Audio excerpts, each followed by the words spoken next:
All right. Hey, everybody. My name is Kevin On. I am currently a freshman at the University of Pennsylvania, and I graduated at Mountain View in the class of 2024.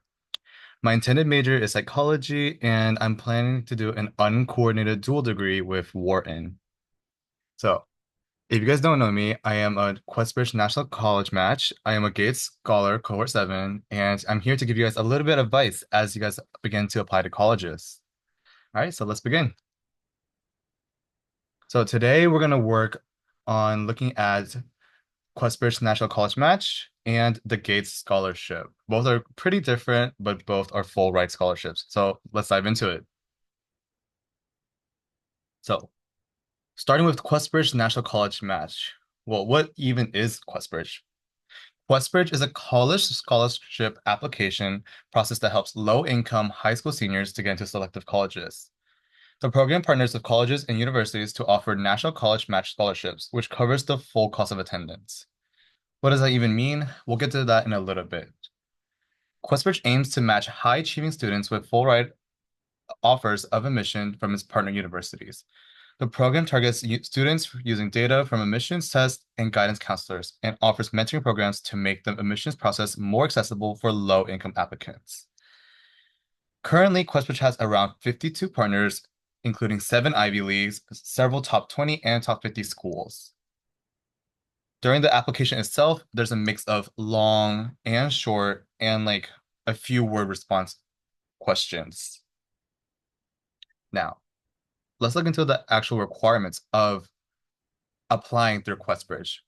In order to be eligible of the National College Match, students must, one, be seniors, of course, two, be citizens of the US or permanent residents, three, earn mostly A's in challenging courses. So at Mountain View, that would be APs and dual enrollment or honors classes. You would also fourth need to demonstrate strong writing skills, intellectual curiosity, resilience, integrity, and motivation to succeed. So you would do that through your essays and your extracurriculars. And then typically people who are matched have a household earning of less than $65,000 annually. The thing I want you guys to keep in mind is that with questbridge and even Gates, the requirements are pretty flexible. If you don't feel like you completely fit into one box, don't worry about it. You guys still have the opportunity to become a finalist and even a match. All right, so looking at this timeline, it seems a little bit overwhelming, but don't you worry too much. Let's break it down together real quick. So on July 30th, the National College Match application opens. So that's for anyone who's eligible or like mostly fit the requirements. You guys have until September 26th, which is the deadline for you guys to submit everything. The day after that, the match ranking forms opens. That means you can rank up to 15 schools out of the 52, and you would just have to get your counselor to sign it, your parents to sign it, and you to sign it, of course. Even if you don't become a finalist at the end, this still is open for you, and you guys are required to either one, rank up to 15 schools, or two, end up not ranking any schools. So on October 3rd, teachers, so teacher regs and high school counselors, Mrs. Gonzalez or whoever that may be, have time to submit their reports and submit their teacher recommendations. I highly recommend you guys to all just get it done as soon as possible. Do not wait until a few days before. And yes, they do have extended time, but don't put the burden on your teachers like that. The quality of your recommendations will not be as good, and that can hinder your application process. All right, moving up to the next date is October 10th, which is the match ranking form. So that was open the 27th. And for this, you also need to sign the match agreement form. Like I said, you need to have your signature, your parent signature, and your school counselor to all sign it because this is your contract or your binding aspect of questbridge. So remember, questbridge is not just a full ride scholarship. It's like an application portal. So you would use Common App, Coalition, or the UCs have their own from California, and questbridge would be another one. Now, On October 16th is the big day or the first big day. This is when finalist decisions come out on the manage page or your questbridge portal. Finalists who do get, sorry, people who applicants who do get finalists, then they'll be required to complete their match requirements. And we'll talk about that in a little bit. For those who are not finalists, this is not the end of the road. You guys do not need questbridge whatsoever. It's just a little tool to help you get into colleges. But I still strongly recommend you guys to apply through Common App or Coalition or whatever is the best for you, because these schools often still provide an immense amount of financial aid and even full rides. I know someone from the class of 2023 at Mountain View who did not get matched, but since he applied through QuestBridge, he still got a lot of financial aid. Now, you guys have 2 weeks until November 1st to get your match requirement finalized. So, yes, we did need to submit it on October 10th, but this will open back up to you in case you did some more research and you found some new schools that you liked, or you want to take out schools that might not fit your needs. Then 3 days after that, November 4th, you need to have everything done by then. You guys need to complete your supplements for each school. I'm pretty sure most schools, except a select few, do not have supplements. These are just a few additional essays that you need to write. It does get intense, but if you manage your time well, you should be perfect. Now, on this date as well, they'll also release the opportunity to apply through QuestBridge regular decision. So this is no longer the National College Match, but if you don't get matched on December 2nd, then you can apply to regular decision. But we'll go to that in a second. Now, the next big day, so the second big day. If you did rank schools anywhere from 1 to 15, you have to wait for match day, which is this year, December 2nd. It will be released on the QuestBridge portal and your email, of course. But if you get matched, congrats. You become a finalist who are admitted to a school with a full 4-year scholarship. Afterwards, you need to take away or you need to rescind all your other acceptances or your applications. So for example, if you did QuestBridge and you also applied to schools like UGA or Georgia Tech, you would need to cancel those applications. If you're not matched, like QuestBridge says, it's completely okay. Now you guys have more flexibility and more options following the match. And you can apply through QuestBridge regular decision.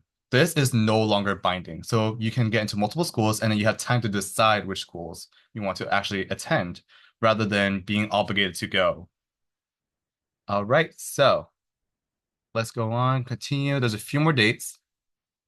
On December 9th, for those of you guys who did not match but still are finalists, QuestBridge regular decision form is the deadline is on December 9th. That means out of the 52 schools, all the schools that you want to apply to out of those schools, you need to check them off so that QuestBridge knows that you're going to apply to them. Now, through January and February 2025, so the year 2025, you guys will need to complete the supplements for each school that you guys chose on the form. Now, don't go too crazy and apply to too many schools or the quality of your essays will go down significantly. It might get overwhelming, but be careful. Thoroughly choose which schools you guys are genuinely interested in, and then you apply to those schools. Also, you will be able to apply to schools outside of QuestBridge now. So QuestBridge is only 52 partners, but then you can apply to other schools, such as KSU, GSU, Georgia Tech, UGA, any other school. Now, by spring of 2025, you find out through QuestBridge regular decisions portal if you got into any of these schools. Now, like I said, this is no longer binding. So all these schools that you get into, you will be able to find out, or you'll be able to sift through your options and choose which one you actually want to attend. And in the fall, you get to actually attend, just like me, now at the University of Pennsylvania. So, and a few more things about QuestBridge. So the ranking, the way it works is you can rank up to 15, like I said. I ranked only 10. I'll keep that list confidential unless you guys ask me personally. And with that, you don't know which schools you could have gotten into because you rank priority from one being the most like desired, the most likely you want to go to to 15, which is like the least likely you want to, but you're still interested in. If you don't get into your first few schools, you'll know because you'll be matched to a different school, but you don't know if you got into the ones below it. Remember, this is binding because you did sign a contract to attend this school. All these schools and all these partners are, though, very, very prestigious and very highly academic. So you guys are attending a good school if you guys do get matched, so don't you worry. Now, what do you actually get out of QuestBridge? Like we mentioned before, we said that your full cost of attendance is covered. What does that actually mean, though? Well, this actually means that your tuition, room and board, travel expenses, and books and supplies are actually paid for through grants from the school itself. QuestBridge does not offer the scholarship, your school gives you the scholarship.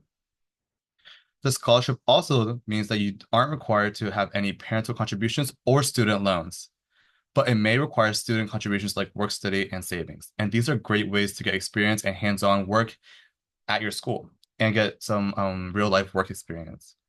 And keep in mind that work study actually goes into your bank account. So the school doesn't get the money itself, the school gives you the money, and then you can allocate it based on your needs. And this can help cover indirect costs, such as like your hygiene products or like your groceries and stuff like that. And then this is me with my match poster. If you guys saw the QuestBridge Instagram, I am on there right now. All right, so hopefully that wasn't too confusing. Now we're going to move on towards the Gates Scholarship. Looking at my notes, though, there's a few things I forgot to mention. So let's get back to that real quick. With QuestBridge, you actually don't have any interviews unless it's school specific that you ranked. So some schools may offer interviews. I highly recommend you guys to actually do those interviews because those are great ways for you to show yourself a little bit more and get a good feel or give the admission officers a good feel of who you are as a student. Additionally, some rewards, besides the actual scholarship, you make some of your closest friends there. A lot of my close friends right now at University of Pennsylvania, UPenn, are Questies actually. And my roommate is actually also a Questie. So it's a great way to network and meet new people and become your closest friends during college. All right, now we can move on.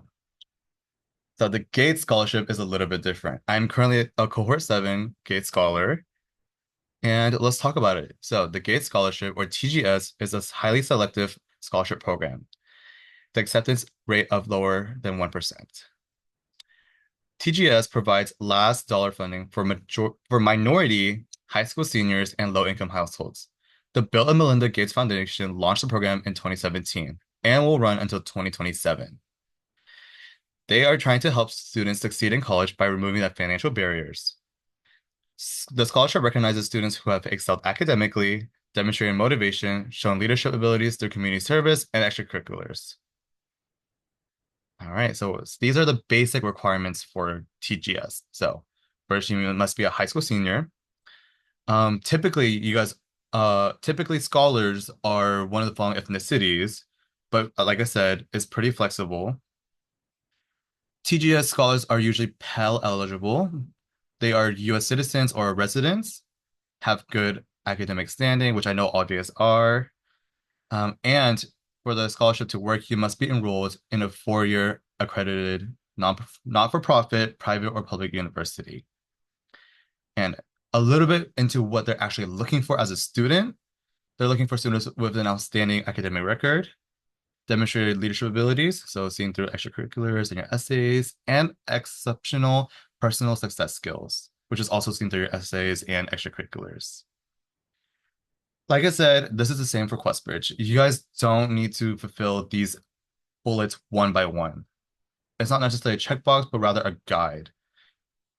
If you fit most of these or like a lot of these, then you should be perfect. And if you're a little bit off, don't worry too much. I still highly recommend you guys to apply.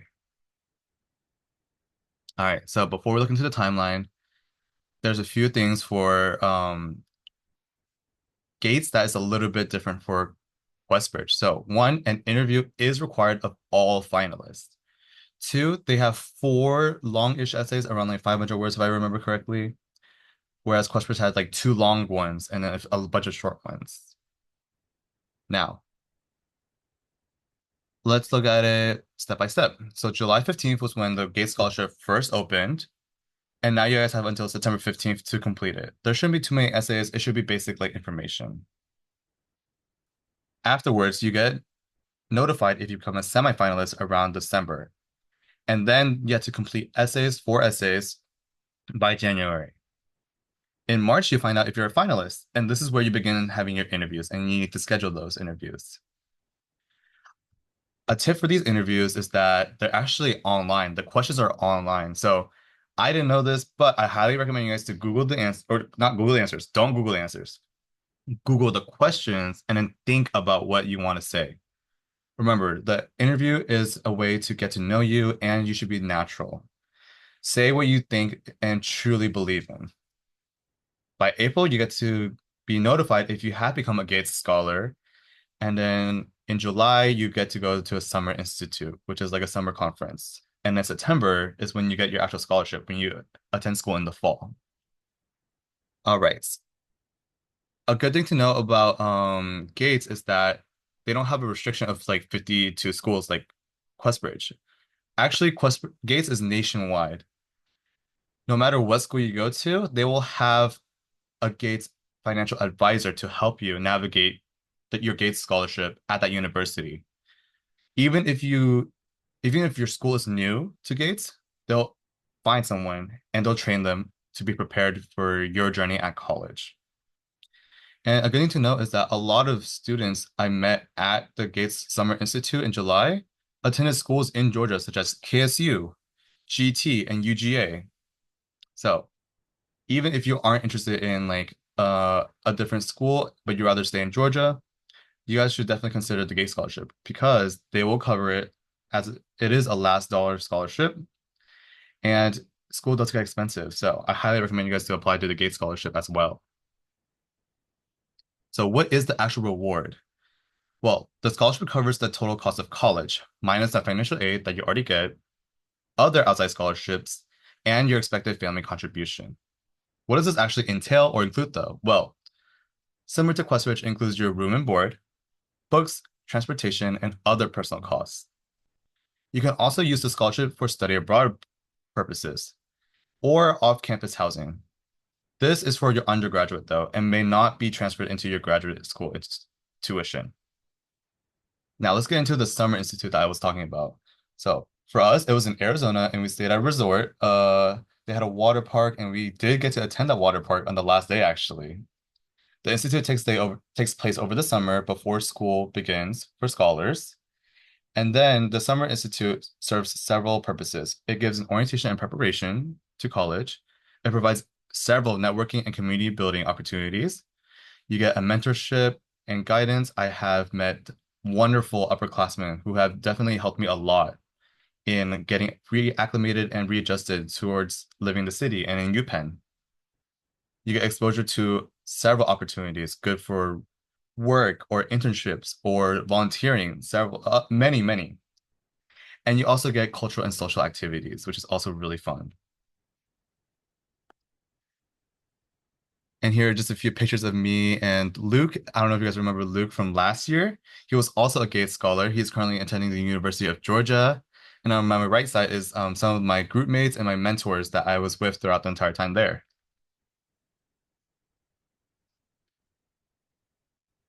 Before we get into college application advice, I would also like to mention that for Gates, if you do plan to transfer, oh, sorry, if you do plan to transfer, that scholarship actually gets carried with you. So no matter where you decide to go, you're as long as it is a 4-year accredited United States university, not for profit, public or private, then this scholarship will be able to be carried with you. Now, let's talk about college application advice as a whole. My biggest number one advice is being authentic to who you are. Being able to talk about your experiences and your beliefs is the best way for colleges to know who you actually are. And for me personally, I think that is truly the reason why that I was able to get matched with UPenn and also become a Gates Scholar. I was able to talk about everything I had faced growing up as a fig leaf student, so first generation low income. And I think this is an amazing way to not tell your story, not just tell your story, but also, get a feel of who you are. All right. The next advice I have for you guys is to be comfortable with your college, sorry, not college, be comfortable with your counselors right now for high school. If you guys have Miss Gonzalez, she's amazing.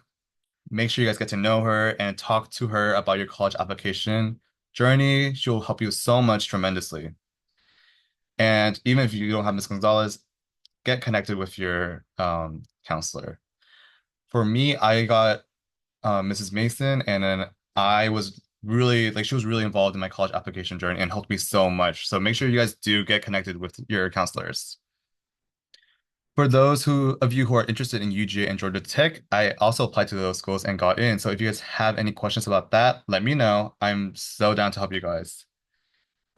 The next thing is applicable for every single student. The thing you need to do is negotiate your financial aid. If you see something that doesn't fit quite right, or you're asking for a little bit more money because college is expensive, make sure you guys find your financial aid officer and negotiate with them because this can help you get a higher refund check. So, what are refund checks? Well, refund checks are typically given to students who need to cover their indirect costs. So for me, I got full rides at my university, but also I'm getting a refund check so that it can help me provide for my indirect costs, such as, like I said, groceries and hygiene products and stuff like that. If you guys want to know more about refund checks, just contact me and then I can talk to you guys about that. Anyways, I just want to say thank you guys for listening to my video. Me and the counselors truly believe that each and every single one of you guys have an opportunity to attend and get into your dream schools and these amazing schools as well. On top of getting it, not just getting in, but also getting a full ride to them. You guys all got this. And if you guys need any help whatsoever, whether it be essays or your extracurriculars or just like any college related activities or any college related questions, contact me. I put my Instagram, my LinkedIn, my email, my number. And if you have any questions, make sure you ask your counselor or Mrs. Gonzalez. And if you have any questions for me, just send them to Ms. Gonzalez and let her know, and she'll send it my way. All right, guys, thank you so much. You guys all got this. Thank you, everybody.